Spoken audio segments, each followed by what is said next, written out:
Hello বন্ধুরা, কেমন আছেন সবাই? আশা করি সবাই ভালো আছেন। বন্ধুরা, আমাদের গল্পগুলো যদি ভালো লাগে অবশ্যই লাইক করবেন আর কমেন্ট করে জানিয়ে দেবেন। আজকে গল্প 18 বছর বয়স, লিখুনি 23 জানুয়ারি, পর্ব 24। সেদিনের ঘটনা। বিবর রুহিকে অনন্যার কাছেই রেখে গিয়েছিল, সব দায়িত্ব দিয়ে। প্রাইভেট ভার্সিটিতে পড়াশোনা করতো, মধ্যবিত্ত পরিবারের মেয়ে। সবাইকে খুব সহজে আপন করে নিতে পারার গুণটা ওর মাঝে প্রবল ছিল। ওর এই গুণটা ছোট থেকেই ছিল। বিবর আর অনন্যা একই স্কুলে পড়তো। বড় হওয়ার পরে যোগাযোগ কমে গেলেও বন্ধুত্ব ছিল। বিবর ওদের বিয়ের কথাটা জানিয়ে গেলেও পরবর্তীতে রুহির কাছ থেকে বিয়ের বিস্তারিত ঘটনা জানতে পারে অনন্যা। রুহির যাবতীয় খরচ, লেখাপড়া সহ বিভিন্নভাবে সাহায্য করতো ওকে। নিজেদের ফ্ল্যাটে একাই রুহিকে নিয়ে থাকতো। বোনের চেয়েও বেশি ভালোবাসতো রুহিকে। এভাবেই কেটে যাচ্ছিল দিনগুলো। 1.5 বছর পর একদিন শপিং শেষে ফেরার পথে হাইওয়ে পার হওয়ার সময় রুহি সামনের দিকে না তাকিয়ে রাস্তা পার হতে যায়। বিপরীত দিক থেকে বাস আসছিল। অনন্য দ্রুত রুহিকে ঠেলে ধাক্কা দিয়ে সামনে থেকে সরিয়ে দিলেও নিজেও সরতে পারেনি। বাসের চাকার নিচেই পিষে যায়। রুহি গিয়ে পড়ে সুচালো রডের উপর, হাত পায়ে মারাত্মক জখম হয়। জ্ঞান হারানো আগে শুধু বুঝতে পারে বোনের মতো সেই মানুষটি আর বেঁচে নেই। অনন্যার চোখগুলো খোলা ছিল, ঘোলাটে মনের দৃষ্টি নিবদ্ধ ছিল রুহির উপর। সবসময় বলতো, তোর একদিন খুব ভালো কিছু হবে, তুই খুব সুখী হবি রুহি। 2 দিন পর যখন রুহি নিজেকে হাসপাতালে বিছানায় আবিষ্কার করে এবং জানতে পারে অনন্যা আর নেই, ওকে দাফন করা হয়েছে। এই ঘটনার পর থেকেই বিবরের প্রতি আরও রাগ হয়ে রুহির। ওর জন্যই অনন্যার এই অবস্থা ভেবে নিজেকে কষ্ট দিত। বিষাক্ত হয়ে ওঠে মন, যদিও বিবরের সেখানে কিছুই করার ছিল না। রুহির কাছে থেকে এই ঘটনা শুনে থ হয়ে বসে আছে বিবর। বাচ্চাদের মতো একটা কাণ্ড করে বসলো, ছেলেদের নাকি কাঁদতে নেই। এই কথাকে দূরে ঠেলে হাওমাও করে কেঁদে ফেললো। এই সিচুয়েশনের জন্য নিজেকে দায়ী করতে লাগলো। রুহি শুধু হাসলো। অপরাধবোধ ভুগলেই মনের শান্তি হবে, পরবর্তীতে কোনো ভুল করার সাহস পাবে না। বিবরকে অনেক বোঝালো রুহি, একটু দায়িত্ব আর সতর্কতা পালন করলেই ওদের তিনজনের জীবনটাই অন্যরকম হতো। একসময় শান্ত হলো বিবর, কাঁপানো গলায় শুধু বলল, তোমাকে আর কোথাও ছাড়ছি না আমি। মুচকি এসে রুহি বলল, সবসময় কি আর সবাইকে ধরে রাখা যায়? হয়তো আমিও একদিন এভাবেই পালিয়ে যাব। বিবর নিজের বুকের সাথে ঝাপটে ধরল রুহিকে, তারপর গম্ভীর গলায় বলল, পালিয়ে যেতে চাইলে পালানো যায় না। এভাবে ভালোবাসবেন তো আমায় আরো বেশি। কাঠফাটা রোদ্দুর, এত গরম বোধ হয় এর আগে কখনো পড়েনি। সেপ্টেম্বরের মাঝামাঝি এই সময় এত গরম থাকার কথা নয়, কিন্তু আজ তাপমাত্রা 40 ডিগ্রি কাছাকাছি। রুহির দম ফেলার ফুরসত পাচ্ছে না। আজকাল অবসাদ গ্রাস করছে ওকে। চোখের ঝাপসা দেখে রক্ত জমাট হয়ে লাল হয়ে যায়। অফিস শেষ করার পর বিবরের সাথে দেখা করতে যাবে, কিন্তু আজ যা গরম, তবে ভালোবাসার মানুষটার জন্য এতটুকু কষ্ট করতে রুহি এক পায়ে রাজি। সারাদিন অফিস শেষে বিবরের সঙ্গে রিকশায় ঘোরাঘুরি, পার্কে বসে বাদাম খাওয়া, রাস্তায় দাঁড়িয়ে আইসক্রিম ফুচকা খাওয়া, ছুটির দিনে লং ড্রাইভে যাওয়া, এভাবে বেশ কিছুদিন কেটে গেছে। সুখের দিনগুলো এত ক্ষুদ্র হয় কেন, আর কেনই বা এত দ্রুত চলে যায়? ফোন এলো বিবরের। সচরাচর ওকে ফোন করে না ও, কারণ রুহি বারণ করে দিয়েছে। ফোনে সস্তা প্রেমলাপ, সারা রাত কথা বলা ওর মোটে পছন্দ নয়। তাছাড়া ওদের দুজনে কেউই তো ছোট বাচ্চা নয়, বড় হয়েছে, সব কিছু বোঝে। দুজনেই সারাদিন অফিস হসপিটাল কাজ করে খুব ক্লান্ত হয়ে থাকে। রাতটুকু যদি বিশ্রাম না নেয় তাহলে শরীর খারাপ হতে পারে ভেবে রুহির এই সিদ্ধান্ত। কিন্তু আজ ফোনের ওপর থেকে বিবরের কণ্ঠ শুনতে খুব ইচ্ছে করছে।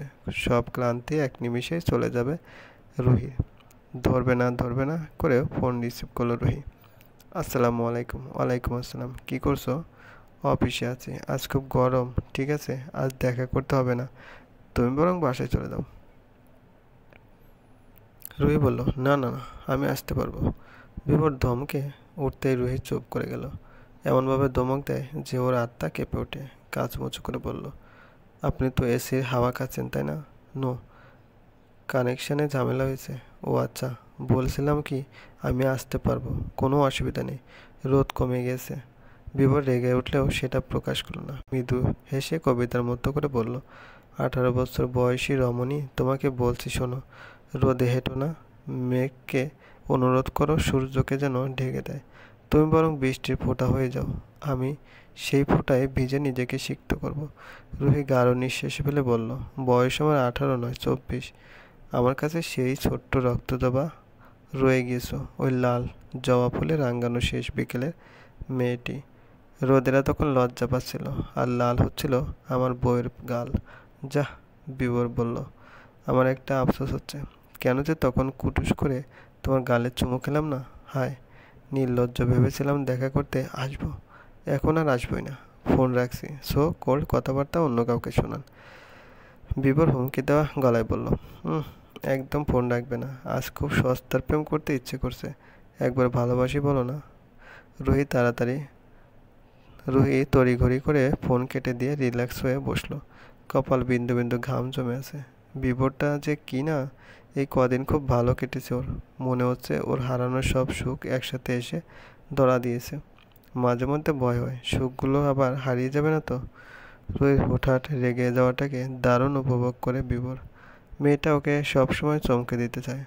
ও মেসেজ করলো হোয়াটসঅ্যাপে, সিন করলো রুহি, তবে উত্তর দিল না। এবার সরাসরি ফোন লাগালো। রুহি ধরলো, কিছু বলার আগে বিভোর রাগী গলায় বলে উঠলো, ফোন কাটো কেন? হ্যাঁ, তুমি তো ফোন দাওনি, আমার পয়সা খরচ করে আমি ফোন দিই, আর তুমি কেটে দাও। সেদিনের বাচ্চা মেয়ে হয়ে আমার সাথে তেজ দেখাও। তুমি জানো আমার বয়স কত? এসব কি ব্যবহার তোমার? ন্যূনতম সম্মান দিতে শেখোনি মানুষকে। মানুষের কথা না হয় বাদই দিলাম, আমি তোমার স্বামী, অ্যাটলিস্ট একটু রেসপেক্ট পাওয়ার যোগ্য নয় কি আমি? বলো, অ্যান্সার মি।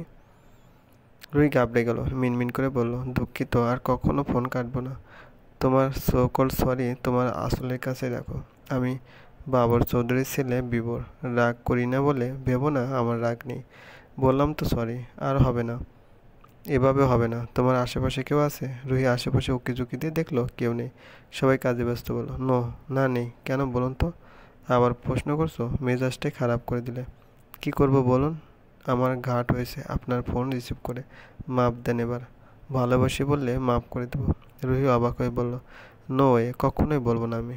একবার শুধু। আমি কিন্তু এই কথা বলছি আপনাকে, বারবার শুনতে ভালো লাগে? তারপর রুহি চুপ করে গেল, মুখ ফসকে বলেছে, তো একদিন যে ভালোবাসি, বারবার বলার প্রয়োজন কি? রুহির ভীষণ অস্বস্তি হচ্ছে, কিছুতেই সহজ হতে পারছে না। ওর নীরবতা টের পেল বিবর, কিন্তু প্রশ্ন করল না। অনেকটা সময় হয়ে গেলেও বিবরের আগের কথা স্মরণ করে ফোন কাটার সাহস হয়নি রুহির। দুজনেই শুনতে পাচ্ছে নিঃশ্বাসের শব্দ, মৃদু বাতাস, গাছপালা দুলছে, ঝিঝি পোকারা কর্কশ গলায় ডাকছে। ভীষণ একঘেয়ে এবং বিরক্তিকর একটা মুহূর্ত। বিবর মিষ্টি হেসে ফোনের মাঝে অদ্ভুত কোমল স্বরে রবি ঠাকুরের গানের কথাগুলো বলল। ওই কথাগুলো বলো সখী, বলো, আর বার ভালোবাসা মোরে তাহা বলো বারবার। কতবার শুনিয়াছি, তবুও আবার যাচ্ছি, ভালোবাসা মোরে তাহা বলো গো আবার। এবার নীরবতা ভেঙে রয়ে বলে উঠল, বলবো না, বলবো না, বলবো না। বিবরের সত্যি এবার রাগ হয়েছে। রুহি ওকে বুঝতেই চায় না। একবার ভালোবাসি বললে কি এমন ক্ষতি হয়ে যাবে? বিবর তো প্রতিটি নিঃশ্বাস ফেলার সময় ভাবে তার একটা রক্তজবা আছে, ও না থাকলে সেই রক্তজবাটা হারিয়ে যাবে।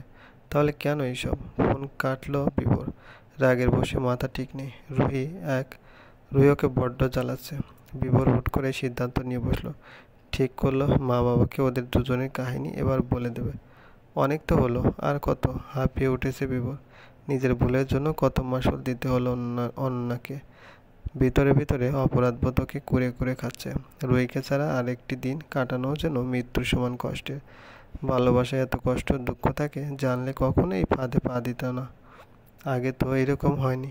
এবার মনে হচ্ছে সত্যি কিছু হারিয়ে যাচ্ছে, যাবে, কিন্তু এটা কিছুতেই হতে দেবে না বিবর। চলবে। গল্পটি ভালো লাগলে অবশ্যই লাইক করবেন আর কমেন্ট করে জানিয়ে দেবেন। চ্যানেলে যদি নতুন হয়ে থাকেন অবশ্যই সাবস্ক্রাইব করে পাশে থাকা বেল আইকনটি প্রেস করে রাখুন। ধন্যবাদ, ভালো থাকবেন।